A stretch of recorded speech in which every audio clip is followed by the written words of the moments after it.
கோபத்துல என்ன பேசலாம்? உங்க அப்பா வீட்டு சொத்தையா நான் கேட்கறேன்னு. நீ யார் அப்பா வீட்டு சொத்தெல்லாம் அபகரிச்சு வச்சுக்கிறேன் நான் திருப்பி கேட்டா பாராத்திரி 12 மணிக்கு 4 குடுகாரனை விட்டு போன் பண்ண வைப்பேன் எனக்கு. இல்ல இது வன்முறையை தூண்டுற வேலை தானே. எங்க அப்பா வீட்டு சொத்தும் உங்க அப்பா வீட்டு சொத்தும் இல்ல, இது தமிழ்நாடோட சொத்து. எங்க சொத்து, எங்க பூமி, உனக்கு என்ன இங்க வேலைன்னு கேட்கறதுக்கு நீ யார்? ஒரு 86 வயசு ஐயான்றீங்க. நாங்க எங்க தலைவர் உட்பட நாங்க வரைக்கும் ஐயான்னு கூப்பிடுறோம்.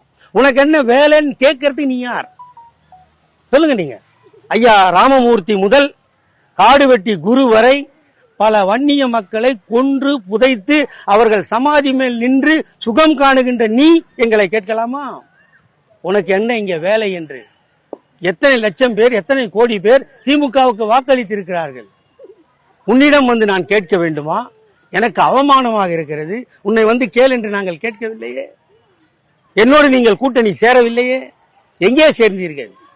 சமூக நீதியை பேசுகின்ற நீங்கள், வன்னியருக்காக குரல் கொடுக்கிறேன் என்று சொல்லுகின்ற நீங்கள், சமூக நீதியை காலில் போட்டு மிதிக்கின்ற பாஜகவோடு கூட்டணி சேர்ந்து தமிழக மக்களால் புறக்கணிக்கப்பட்டு ஓட ஓட விரட்டப்பட்ட நீங்கள் விரக்தியின் விளிம்பில் இருந்து நின்று கொண்டு எங்களையும் எங்கள் இயக்கத்தையும் நாவை அடக்கி பேசுங்கள். உனக்கு என்ன வேலை? உன்னை பார்ப்பது எனக்கு அவமானமாக இருக்கிறது என்று 8 கோடி தமிழர்களின் சொந்தக்காரனாக இருக்கின்ற, முதலமைச்சராக இருக்கின்ற, துணை முதலமைச்சராக இருந்த, உள்ளாட்சித்துறை மந்திரியாக இருந்த, ஓராண்டு காலம் மிசாவில் இருந்த ஒரு தலைவனை பேசுகின்ற உரிமையை உனக்கு யார் கொடுத்தார்கள்?